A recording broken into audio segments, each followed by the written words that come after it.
Hello and welcome to the show. We have a rather different car for today's hill climb monster.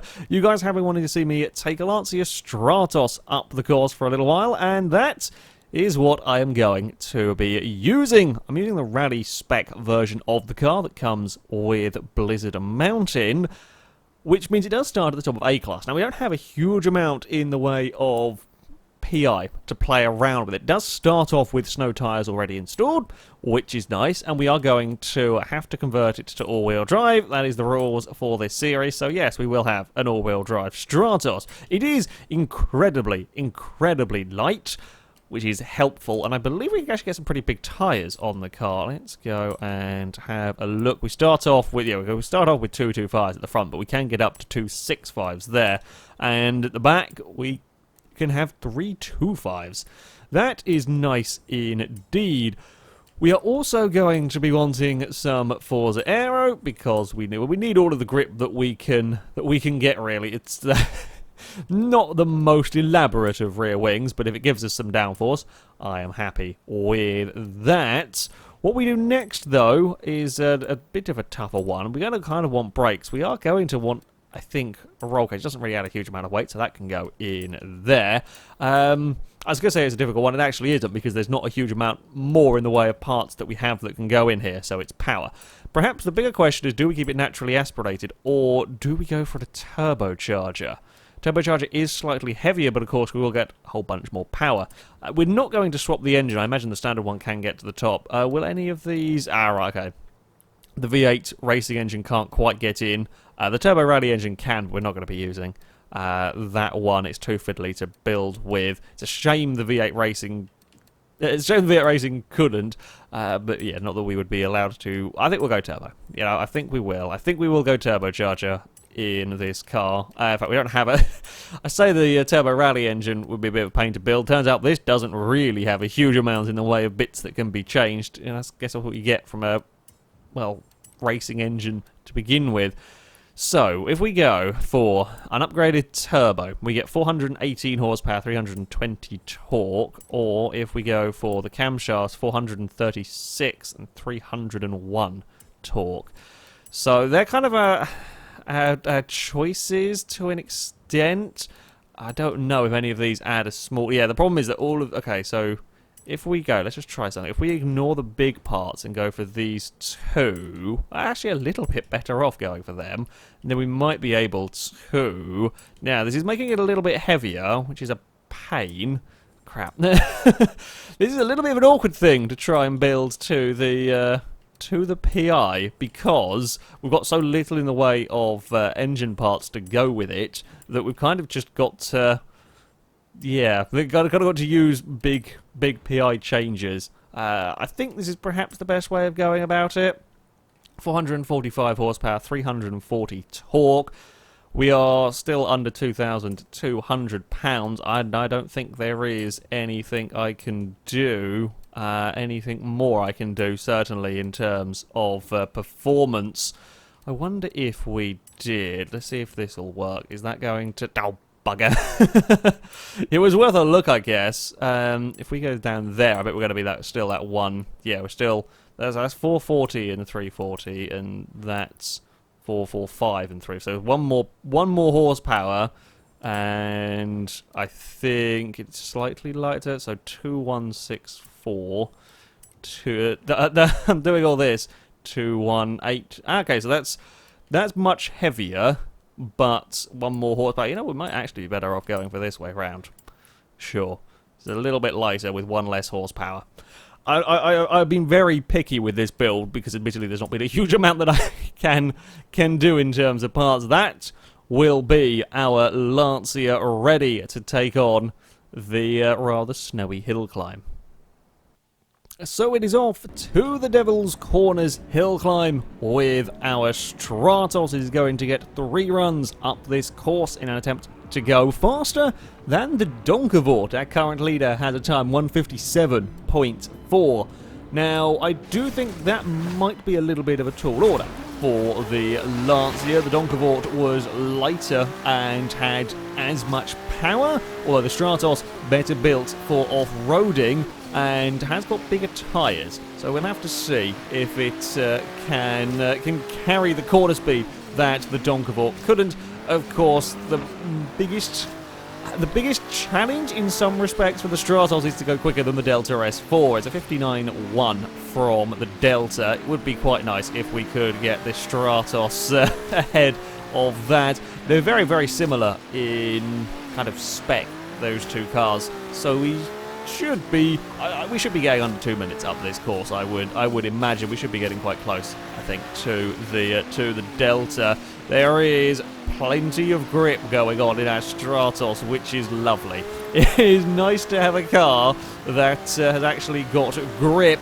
Of course, the downside to that, with the way the PI system works, the balance out for that is that we're not quite have the acceleration. We did crack 120 miles an hour, but I missed my braking point. We're still not bad. And we've got the traction. Traction is good in this car, which means we're not wasting our time sitting and spinning the wheels. We just simply don't have the power that some of the other cars that have gone around here or gone up this course have.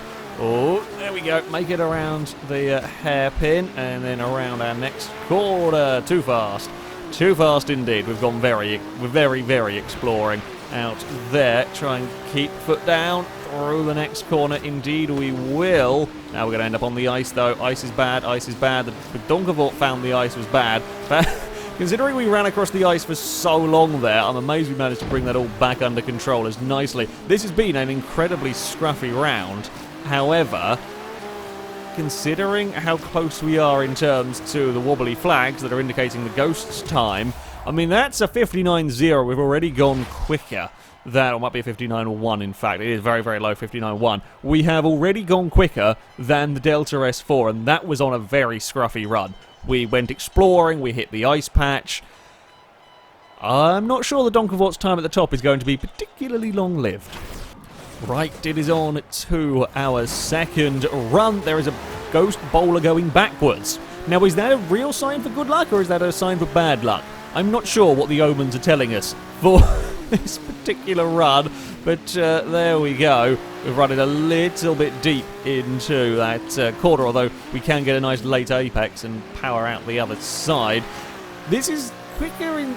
I say quicker than I was expecting. Perhaps that would be unfair. You know, we've got a rally car going up a snowy hill climb. You would expect it to be a good vehicle. However, as far as statistic-wise goes, it's not perhaps the most impressive. We're going for late apexes, apparently. That's just the way my brain has decided, really without the rest of me realising, is that we're going to go for some late apexes. I'm not sure it's actually going to help this car. It can help with the really ludicrous powerful cars that are just all straight line speed. Focus on getting a straighter exit off the corner as you can and use the power. I'm not sure it's going to work with this car per se, as it's not got the brutal power needed for the acceleration. We've kind of got to make up time in the corners, which I think we can do to an extent. This does feel like a very, very nice car to drive. We've just got to try and keep it out of trouble around this course. Get on the power. It's lovely having that traction out of the corners and to have the front end grip to actually get the car turned into some of these.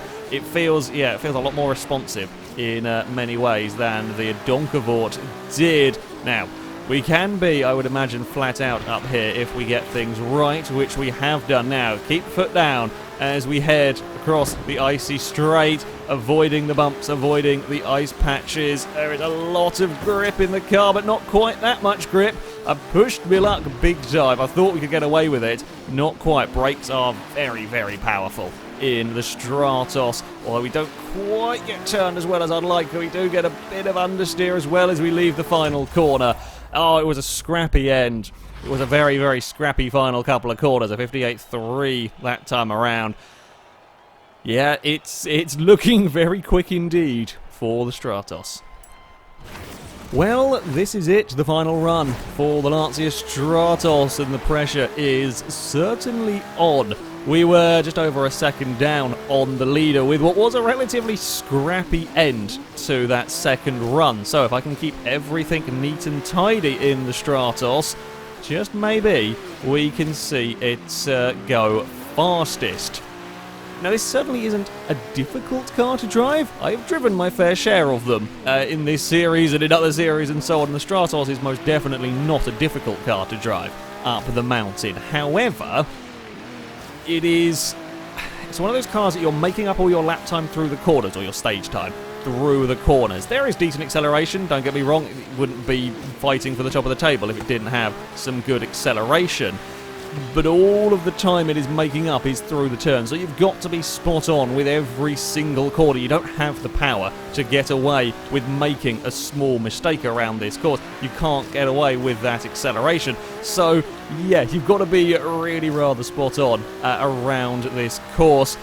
The Lancia is a good car, though, for doing that. If anything can do it, it is going to be this Stratos, because we have the grip and I have confidence in this car around these tighter corners. He's got some of the best turn-in that we have seen. Perhaps surprising for, as I said, a mid-engined car with so much weight over the back of it, although that is probably helping it with traction and less oversteer. Even with all-wheel drive, you know, these cars are going to be oversteering and so on around this course. We are just a smidge wide. We were in the air as we wanted to turn in, but we are down the icy straight now nicely. We're going to get turned in to that corner. We've not ended up in the wall. It's going to be 104 miles an hour, considering this car has not got the power of some of the other vehicles. Getting 104 miles an hour through that section is very, very good going. It's around the final couple of corners. Don't understeer out of that last turn. Accelerate towards the line. I don't know. I didn't see what time that was. It was close. Oh, we've gone quicker again. A 57.2 from the Stratos. The Donkervort's raid at the top of the table was very, very short-lived. That is a quick time indeed from the Lancia. It moved just 0.2 of a second further down the road from the Donkervort. I mean, it is well clear. It's almost 2 seconds faster than the Delta S4 up this course, convincingly beating the likes of the BMW 2002 Turbo and the Dodge Charger. I was saying about the car needing its quarter speed, and we certainly made the most of it in the Stratos. An absolutely lovely car to drive. Yeah, it's got good, as I said, keep saying, it's got good acceleration, do not get me wrong, but it doesn't have the crazy acceleration. The likes of the BMW or the Dodge Charger, for that matter, that went around here, you know, they had phenomenal speed out of the corners. The Stratos doesn't have that, but it doesn't need it. When you can take as much quarter speed as the Stratos does, you don't need it, and you can get the front end turned in so well to the hairpins. That is where the Lancia is making up all of its time. It's also, as you might expect in a rally car, not phased by the bumps or the jumps. You know, the Donkervort was horrible down the icy straight. It spun it down that section. In the Lancia, that is not a particular problem for the car. It's perfectly okay running at high speeds down there. The jumps, the landings of the jumps and so on were good. I think on that final run, the only one little moment we had heading up to the icy straight, I turned in just a fraction too late, which meant we'd only just started turning. When we were in the air, we ran a little bit wide on that corner, but otherwise, yeah, that Stratos is a really, really very, very good car. However, that is going to be it for this video, guys. Thank you very much for watching, and until next time, goodbye.